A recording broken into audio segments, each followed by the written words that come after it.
안녕하십니까, 차대현입니다. 닥터처 아스랩. 자, 오늘은요, 이틀 전에 우리 정부가 한일 간의 지소미아 한일 군사정보 보호협정 파기를 선언을 했죠. 종료라고 얘기했지만 이건 사실상 이제 파기로 받아들이는 거고요. 오늘 북한이 또 이제 단거리 발사체를 발사를 했어요. 이게 북한이 주장하는 조정형 방사포인지 아니면은 단거리 신형 미사일을 고각 발사한 건지 이건 조금 더 분석을 해봐야 될 일이겠지만은요. 자, 지소미아 파기 선언 이후에 지금 나오고 있는 파장들 한번 따져보죠.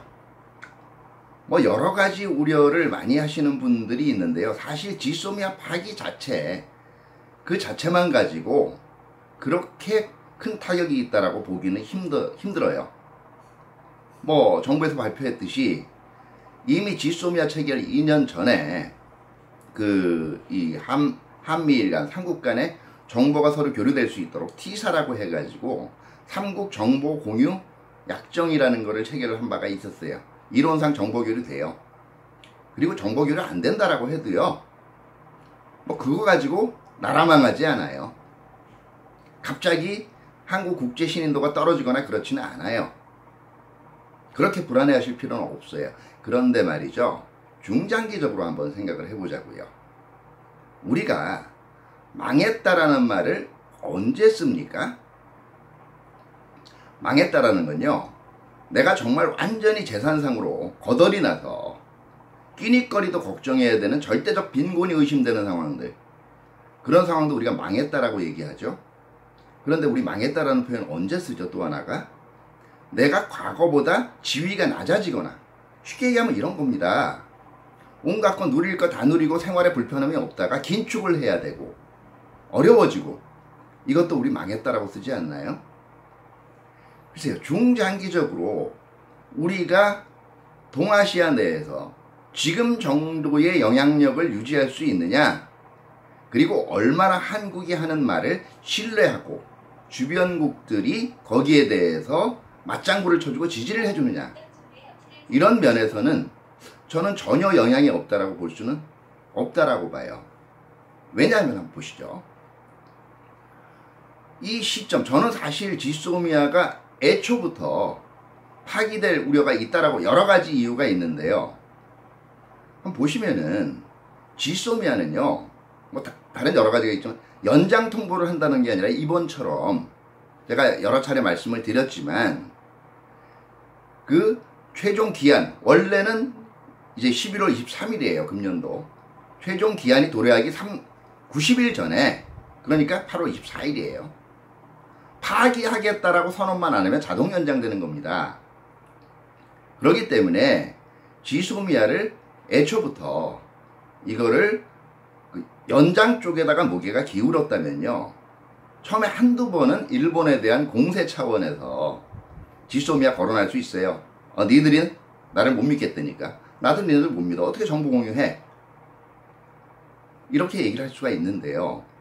연장할 마음이 있으면 그 다음에는 이거를 굉장히 로우키, 적극적으로 거론을 안 하고 그냥 가만히 가져가는 거예요. 그러다 8월 24일로 넘기는 방법이 있었어요. 그런데 계속 주장했단 말이에요. 더더구나 일본이 이거를 파기한다 그래가지고 걔네들도 지금 엄살 떨고 어떻게 보면 책임을 우리한테 전가하는 거예요. 우리는 연장하고 싶었는데 니네가 파기했다 하는 쪽으로. 그런 입장으로 볼 때는요, 그러니까 우리 정부 정책 서클 내에서 분명히 이걸 파기라는 상징성에 대해서 굉장히 집착하는 분들이 분명히 있었다라는 거고요. 파기의 위험성은 언제든지 있었다라는 거예요. 애초에 이거를 카드로만 써먹고 연장을 하지 않겠다면 그냥 수면하로 내려놓고 언급을 안 하면 끝나는 거였는데 계속 얘기했단 말이죠. 저는요, 그렇게까지 생각하고 싶진 않아요. 사실 우려 중에 하나 들어간 건, 요즘 이 어떤 분에 대해서 이게 도덕적으로 옳은 일이냐, 법적으로 하자가 없냐, 이런 분위기에서 사실 또 반일이라는 게 격화되면 관심이 그리로 쏠리게 돼 있거든요. 저는 우리 정부가 그렇게까지 속물적이고 또 너무 국내 정치에 목을 매는 결정을 하지는 않았을 걸로 봅니다만은, 어쨌든 이 파기 과정이, 그리고 이걸 지소미아 자체를 굉장히 중요한 협상 수단으로 써먹은 것 자체가 별로 개운치도 않고 또 제대로 평가해주기도 힘들다라는 거예요. 파기를 하는 방법도 그렇습니다. 애초부터 민족 정기 살리는 거 좋고 자존심 살리는 거 좋죠. 그리고 일본에 대해서 더 강한 메시지를 던지는 의미에서 파기하고 싶었다라면은요, 미리 한참 일본이 화이트리스트 배제하고 이런 8월 초중순경에 아예 파기 선언을 하는 게 낫어요. 그런데 시점이 어떤 시점이에요? 아베가 한 발 빼는 시점이었단 말이에요. 다시 말해서 아베도 난 더 이상 이제 지금 서로 양쪽 한일 간의 분쟁을 격화시키고 싶지 않아. 그리고 한 발 빼는 모습을 보였단 말이에요. 그런 상황에서 우리가 파기 선언을 한 거예요. 이렇게 되면요, 굉장히 시원한 면은 있는데 화끈하다는 거죠. 시즌발로.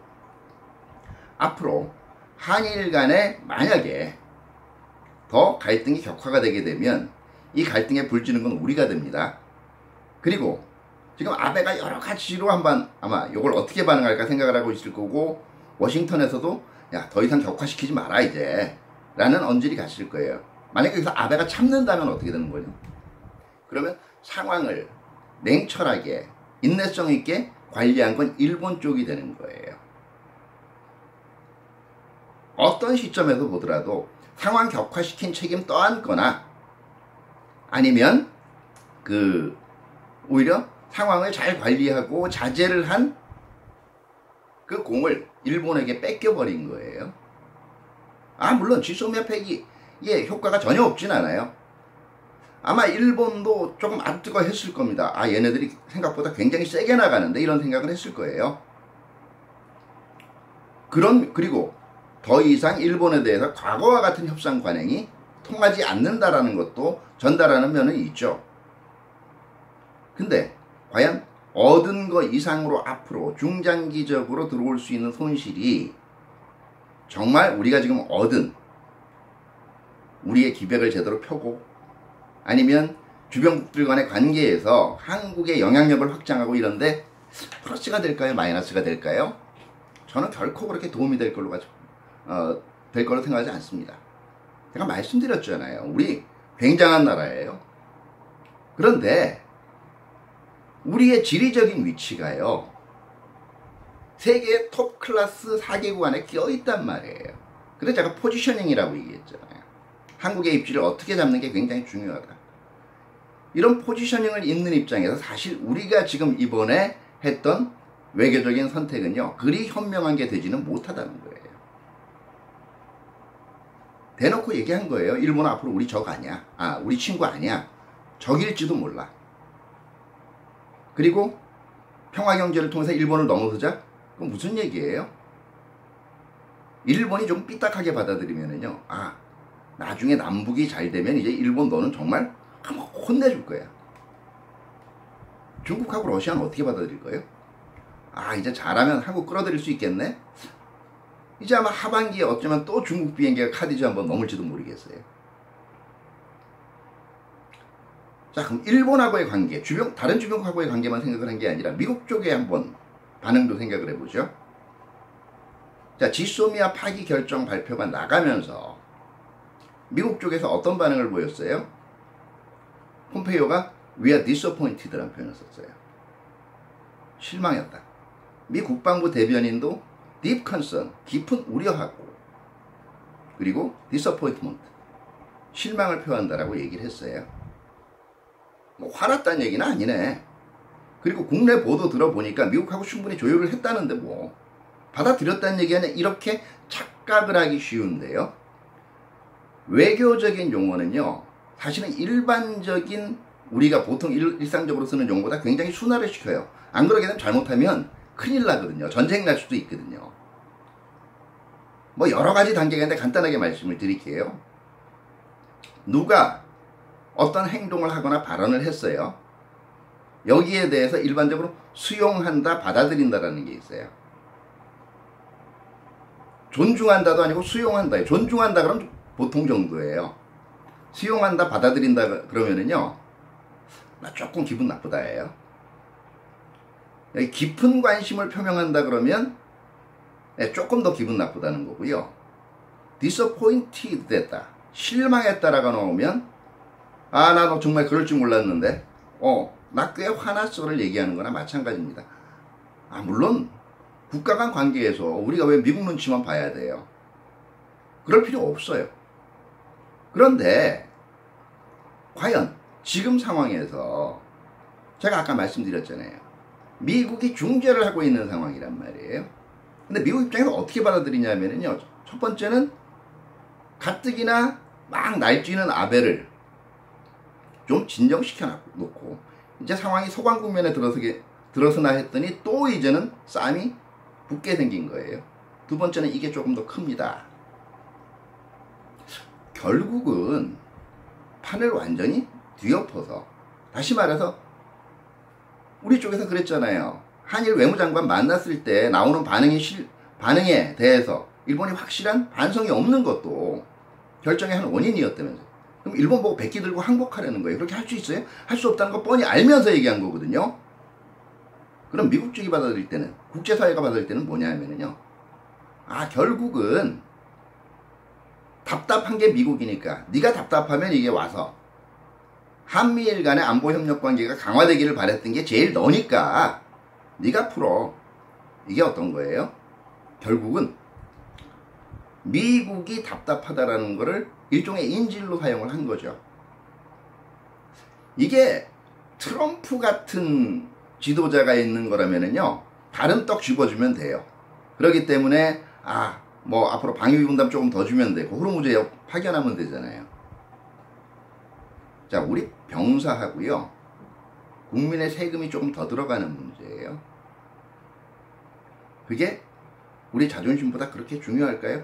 그렇게 볼 수 있어요. 그런데 물어봤냐고요. 똑같은 것이요, 지금 북한을 다루는 방법에서 나옵니다. 그 전에 한마디 얘기할게요. 양해됐다라고 착각을 하는데 그것도 우리 굉장히 편한 쪽으로 한미 간에 얘기를 한 거예요. 스티브 비건이 와 있었잖아요. 지금 대북정책 그 당시에 결정할 당시에. 그런데 결국 스티브 비건한테 설명을 했다라는 얘기인데 이거 웃기는 얘기거든요. 미국은 정부 부처 간의 터프, 고유 영역이라는 게 있어요. 그걸 넘어서서 자기 일이 아닌데 간섭하진 않아요. 기본적으로 지소미아를 가지고요, 조정을 해야 되고 애가 달는 건 미국 국방부예요. 비건은 국무부 소속이에요. 또 비건의 직위가 뭐예요? 한미일 안보 대사가 아니에요. 미국의 대북정책 특별대표예요. 그럼 그 사람이 이런 방침이다 그러면 알았다 그러지 뭐라고 얘기를 하겠어요? 그걸 저는 뭐 아마 그거는 언론이 잘못 쓴 거라고 보는데 그걸 양해라고 받아들였다면 정말 실망스러운 거예요. 자, 북한으로 돌아갑시다. 오늘 또 쐈어요. 이거 왜 이럴까요? 이미 이유는 말씀을 드렸어요. 남북한 관계에서 우리가 갑이야. 그리고 우리가 앞으로 이런 단거리 발사체 실험하는 것 자체는 도발에도 속하지 않는 걸로 그냥 당연한 일로 이제 한국 사회에 인식되게 해주겠어. 흔히 이런 얘기하죠. 미국도 지금 트럼프가 이거 뭐 별일 아니다라고 얘기하고 있는데 뭐 우리가 괜히 이걸 가지고 해서 남북관계 나쁠 일이 있어? 일견 타당한 것 같아요. 과연 타당한 거 보시죠. 미국 입장에서 어떻게 했어요? 지금 북미 간에 미북 간에 실무 협상이 전개될 상황에 와 있으니까 자기네들이 이게 유엔 안보리 제재 결의안 위반이야. 너 더 크게 한번 제재해야 돼. 이런 얘기하면 협상 깨진다고요. 그럼 어떻게 하겠어요? 당사자인 저 단거리 미사일은 진짜 잠재 피해 당사국이 우리예요. 당사자인 한국이 북미 협상으로부터는 조금 떨어져 있으니 촉진자 중재자 역할의 측면에서 기분 나쁘다라는 뭔가의 의사표시를 하겠지 라고 생각하지 않았을까요? 트럼프가 문제가 아니에요. 지소미아도 그렇고요. 최근에 남북한 관계에서 보여준 한국의 행태는 트럼프는 보수주의자라고 해도 우익이라고 해도 주류가 아니에요. 비주주예요. 오히려 워싱턴을 장악하고 있는 여전히 미국 보수파의 주류들, 그리고 미국의 정책 네트워크들한테 각인된 오늘의 인상. 한국은 때로는 굉장히 국내 정치를 위해서 이해할 수 없는 결정을 한다. 이건 우리한테 굉장히 아픈 거예요. 왜 국내 정치 생각을 했냐고요? 뭐 누구를 방패해 놓기 위해서 그런 얘기 안 할게요. 그런데 아까 말씀드렸잖아요. 호르무즈 해협으로 병력을 파견하든 앞으로 방위 분담을 더 집어주든 이제는요, 국민이 단순한 정책의 소비자가 아닌 시대예요. 국민이 의사가 정책에 반영돼야 되는 시대예요. 매번 여론조사한다 그래서 그냥 형식적으로 나타난 수치만 가지고 우리가 지지를 얻고 있어, 이렇게 착각하면 안 돼요. 그리고 그 지지율이 반대하는 쪽보다 한 2, 3% 높아. 그렇게, 그거는요, 뺄셈의 정책이에요. 여건 참 좋았잖아요. 우리 저런 식으로 정책을 펴는 행정부를 믿을 수 없다 그래가지고 거기에 대한 국민들의 반발에 기반하에서 탄생해서 뭔가 정말 나라다운 나라를 만들어 보자고 탄생한 정부잖아요. 그런데 왜 똑같이 하세요?